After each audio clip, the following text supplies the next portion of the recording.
Hello guys, അപ്പോൾ ഇന്നത്തെ നമ്മുടെ യാത്ര മസ്കറ്റിലെ സുൽത്താൻ്റെ പാലസിലേക്കാണ്. പാലസ് വിസിറ്റ് ചെയ്യാനാണ് ഇന്നത്തെ നമ്മുടെ ലക്ഷ്യം. ഈ സുൽത്താൻ്റെ പാലസ് എന്നാണ് അവിടെ പൊതുവേ ഇത് അറിയപ്പെടുന്നതെങ്കിലും ഇതിന് മറ്റൊരു പേരും കൂടിയുണ്ട്. ഈ പാലസിൻ്റെ മറ്റൊരു പേരാണ് അൽ ആലം പാലസ്. പക്ഷേ ഇവിടെ ഒമാനീസ് ആണെങ്കിലും അല്ലെങ്കിൽ നമ്മുടെ നാട്ടുകാരാണെങ്കിലും പൊതുവേ സുൽത്താൻ്റെ കൊട്ടാരം എന്നാണ് ഇതിനെ വിളിക്കാറും ഇത് അറിയപ്പെടാറും. അപ്പോൾ അങ്ങോട്ടേക്ക് പോകുന്ന വഴികളാണ് ഈ കാണുന്നത്.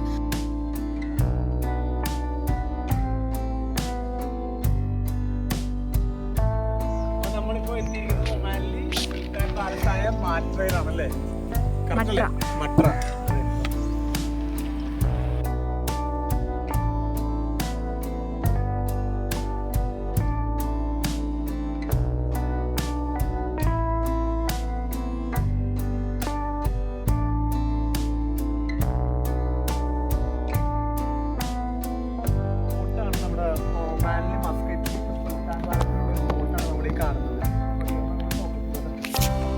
പാലസിനോട് ചേർന്ന് നിൽക്കുന്ന ഫോർട്ടാണ് കേട്ടോ ഈ വീഡിയോയിൽ ഇപ്പോൾ കാണുന്നത്. അങ്ങോട്ടേക്ക് നമുക്ക് പ്രവേശനമില്ല, നമുക്ക് അങ്ങോട്ട് ഫോർട്ടിലേക്ക് കയറാൻ പറ്റില്ല. ഞങ്ങൾ വീഡിയോയ്ക്ക് ഇങ്ങനെ സൂം ചെയ്ത് നോക്കുമായിരുന്നു ആ ഫോർട്ടിലൊക്കെ. ആ ഫോർട്ടിലാണ് പണ്ട് കാലത്ത് എന്തെങ്കിലും, അതായത് സുൽത്താൻ ഇവിടെ താമസിച്ചുകൊണ്ടിരുന്ന കാലത്ത് എന്തെങ്കിലും ആക്രമണങ്ങളൊക്കെ ഉണ്ടെങ്കിൽ ആ ഫോർട്ടിലാണ് സോൾജേഴ്സൊക്കെ ഉണ്ടാകുന്നത്. അപ്പോൾ ഇതാണ് നമ്മുടെ പാലസിൻ്റെ ആ ഒരു എൻട്രൻസ് ഭാഗമാണ് ഈ കാണുന്നത്. നല്ലൊരു എന്താ പറയുക, ഒരു വാക്ക് വേ പോലെ ഒരുപാട് നീളത്തിൽ അങ്ങോട്ട് കൊടുത്തേക്കുവാണ്. അപ്പുറവും ഇപ്പുറവും ചെറിയ ചെറിയ ചെടികൾ വെച്ച് പിടിപ്പിച്ചിട്ടുണ്ട്. അതുപോലെ തന്നെ അപ്പുറവും ഇപ്പുറവും 2 ബിൽഡിങ്സ് ഉണ്ട്. ഇപ്പോൾ കണ്ടതാണ് നമ്മുടെ പാലസിൻ്റെ മെയിൻ എൻട്രൻസ്. അതിൻ്റെ ഫ്രണ്ടിൽ വളരെ വളരെ ഭംഗിയായിട്ടുള്ളൊരു പൂന്തോട്ടം അവർ വെച്ച് പിടിപ്പിച്ചിട്ടുണ്ട്. അതായത് നമ്മൾ ഒറ്റ നോട്ടത്തിൽ നോക്കിയിട്ടുണ്ടെങ്കിൽ പ്ലാസ്റ്റിക് പൂവാണെന്ന് തോന്നും, പക്ഷേ അത് ഒറിജിനൽ ഫ്ലവേഴ്സ് തന്നെയാണ്. വളരെ ബ്യൂട്ടിഫുൾ ആയിട്ടുള്ള ഒരുപാട് ഡിഫറെൻറ്റ് കളേഴ്സിലുള്ള ഫ്ലവേഴ്സ് ഉണ്ട് അവിടെ. ഇപ്പോൾ നേരത്തെ നമ്മൾ വീഡിയോയിൽ ബൊഗൈൻവില്ല കണ്ടു. അതുപോലെ തന്നെ പലതരം വെറൈറ്റി ഫ്ലവേഴ്സും ഇവിടെ ഉണ്ട്.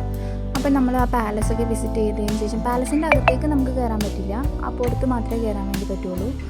പുറത്ത് നിന്ന് കാണാനേ പറ്റുള്ളൂ. നമ്മൾ വീണ്ടും വണ്ടി പാർക്ക് ചെയ്തിരുന്ന സ്ഥലത്തേക്ക് പോയി. അപ്പോൾ അവിടെ ആണെങ്കിലും ഒരുപാട് മൗണ്ടെയ്ൻസ് ഉണ്ട്. ഇവിടുത്തെ ഏറ്റവും വലിയ പ്രത്യേകത എന്ന് വെച്ചിട്ടുണ്ടെങ്കിൽ ആ മൗണ്ടെയ്ൻസ് പല നിറത്തിലുള്ള മൗണ്ടെയ്ൻസാണ്. അത് ആ ഫോർട്ട് കുറച്ച് മുന്നേ കണ്ടത് ഫോർട്ടിലേക്കുള്ള എൻട്രൻസ് ഭാഗമാണ്. ഈ കണ്ടുകൊണ്ടിരിക്കുന്നത് ഫോർട്ടിലേക്കുള്ള എൻട്രൻസ് ഭാഗമാണ്. പക്ഷെ നമ്മളിപ്പോൾ നമുക്കവിടെ കയറാൻ പറ്റില്ല. അപ്പോൾ നമ്മൾ തിരിച്ച് ബീച്ച് റോഡ് പോകാം എന്നുള്ളൊരു ആലോചനയിൽ ഇങ്ങനെ നിൽക്കുവാണ്. പാലസിൻ്റെ തൊട്ട് പിന്നിൽ തന്നെയായിട്ട് ബീച്ചും ഉണ്ട്. അതിനുശേഷം ഞങ്ങൾ നേരെ മട്ര സൂക്കിലേക്ക് പോയി. അവിടെ കുറച്ച് ഷോപ്പിലൊക്കെ കയറി. അവിടെ എല്ലാ ഷോപ്പിലും, സൂക്കിലുള്ള എല്ലാ ഷോപ്പിലും അവിടുത്തേതായിട്ടുള്ള ഹെറിറ്റേജ് വസ്തുക്കൾ ഒരുപാടുണ്ട്.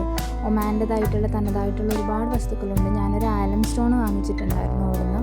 അത് നല്ല യൂസ്ഫുൾ ആയിരുന്നു. നല്ല ഒറിജിനൽ ആലം സ്റ്റോൺ കിട്ടി. അതുപോലെ തന്നെ അവരുടെ സ്പൈസസ് എല്ലാം ഉള്ളൊരു സൂക്കായിരുന്നു മട്ര സൂക്ക് എന്ന് പറഞ്ഞിട്ടുണ്ടെങ്കിൽ. അതുപോലെ തന്നെ പെർഫ്യൂംസും അവിടെയുള്ളൊരു മറ്റൊരു ഇമ്പോർട്ടൻ്റ് ആയിട്ടുള്ള ഒരു ഐറ്റമാണ് പെർഫ്യൂംസും അത്തറും.